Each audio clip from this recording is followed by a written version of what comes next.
Dan itu posisinya aku nanya sama asistenku, dia juga dengar katanya walaupun samar-samar. Terus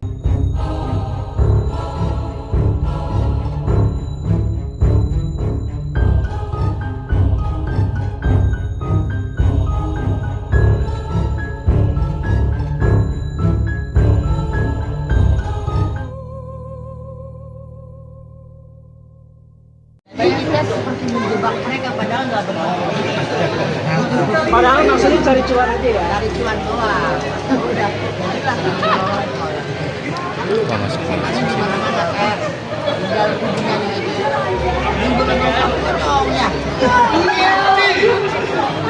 tiba-tiba bangun udah jadi satu aja. Kalau Gibran gimana perannya di lorong kos?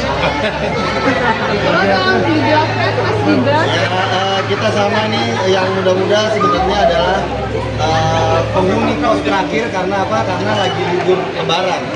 Jadi memang ceritanya di kos itu agak sepi karena memang pada banyak yang belum balik dari lebaran.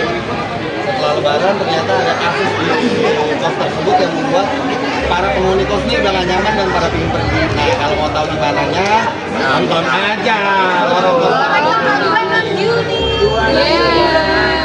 Gila, Amel, karakter kalian gimana?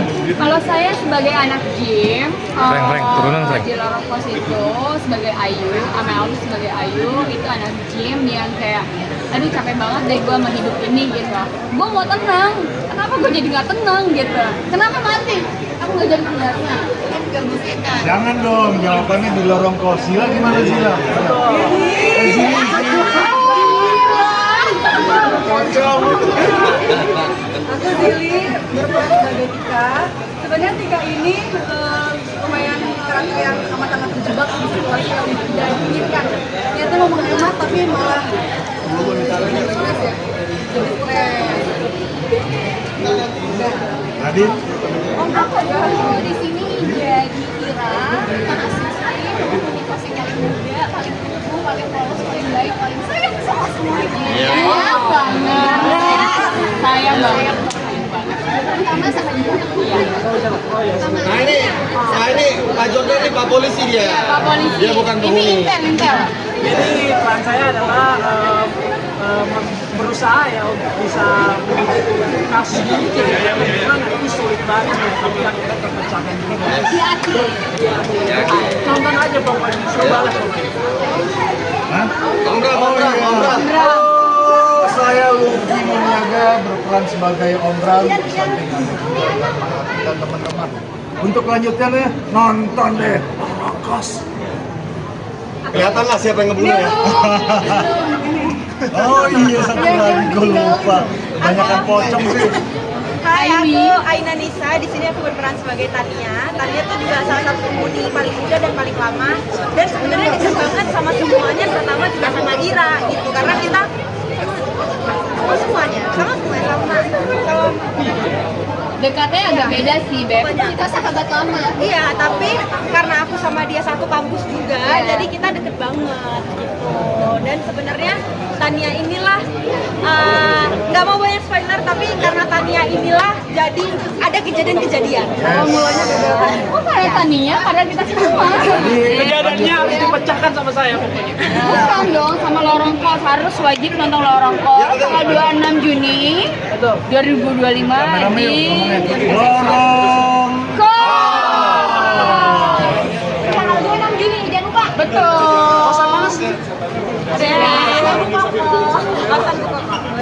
Kak, boleh kan ya diskusi Kak? Mungkin ada pengalaman yang nggak enak saat syuting tuh ada kejadian apa gitu? Karena emang lokasinya serem ya. Pertama lokasi serem, hotel kita juga serem.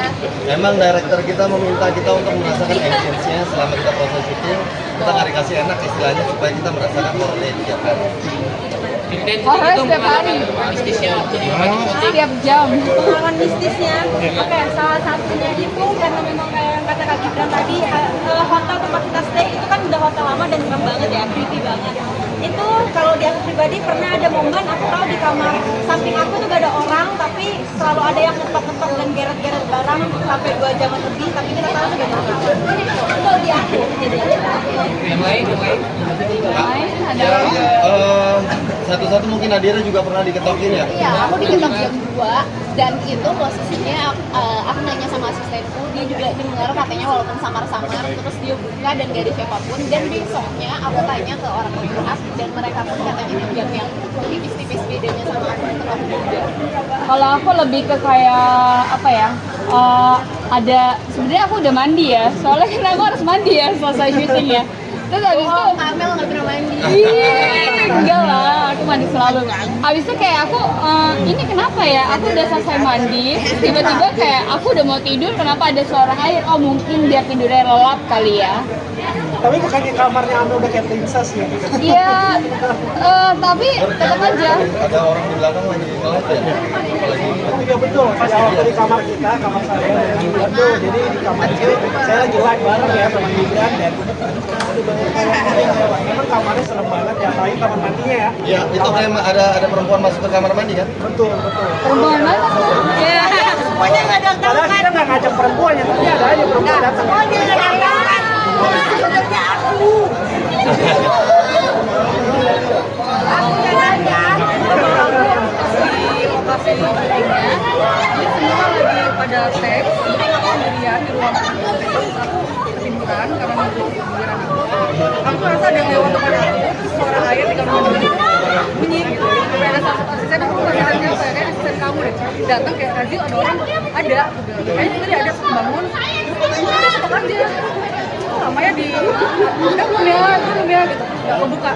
Akhirnya kan siapa sih? Coba kita buka dan nggak ada siapa-siapa dan akhirnya di apa sih namanya di bak itu kayak goyang-goyang gitu, itu benar bak or bak yang di ruang tunggu.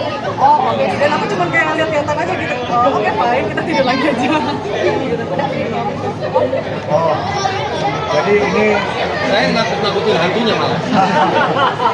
untuk teman-teman indigo khususnya dan teman-teman yang intuisinya tebal pasti bisa melihat itu salah satu adegan Om Bram sedang mengobati untuk mengusir makhluk halus di kos-kosan.